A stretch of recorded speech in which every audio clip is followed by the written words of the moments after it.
Salame, ianarako a dia Iobrakotsoa dia izy kosa no Entsora Savitsalama. dia izay namorona ny Dagoscorp tamin'ny taona 17 namorona ny Dagoscorp dia ny antony zavatra ataonay ao zany dia manamboatra produit cosmétique azo avy amin'ny zavamaniry sy ny vokatra natioraly ohatra ny hoe huile de noix de coco ohatra izay expression afrois tsy dia mandalo hafanana zany na hoe huile essentielle na huile végétale ihany koa dia misy produit efa ahodinay manokana mihitsy ohatra hoe anamboarana produit atao amin'ny tarehy na atao amin'ny volo na atao amin'ny molotra ohatran'itony.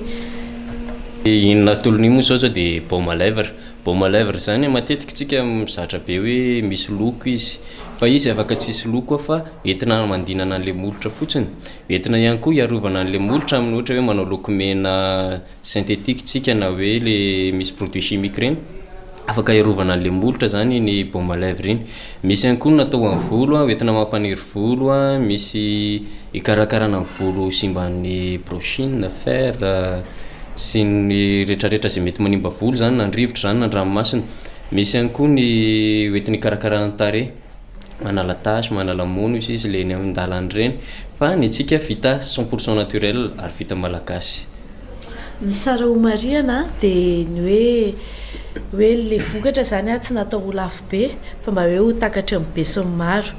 dia le izy koa araka ny hoe mahavita malagasy azy izay dia misy contribution anay zany entina hanampiana an'ireo mpamokatra akora malagasy eto an-toerana sy amin'ny fampiroboroboana ny fiarovana ny tontolo iainana satria ny vokatra ataonay zany dia tsisy fiantraikany manimba ny tontolo iainana fa miaro anazy ary ny tena ataonay ary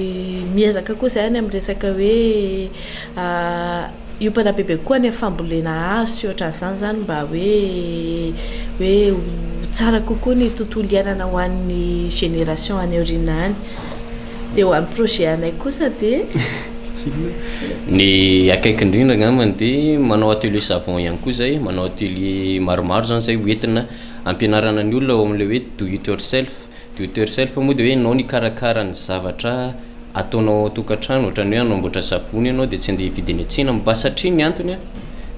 antony dia hoe misy akora mety tsy ho zakanao le eny an-tsena dia ianao ampianarina mihitsy. Dia ny atelier savon anay zao dia amin'ny 14 septembre ho avy zao.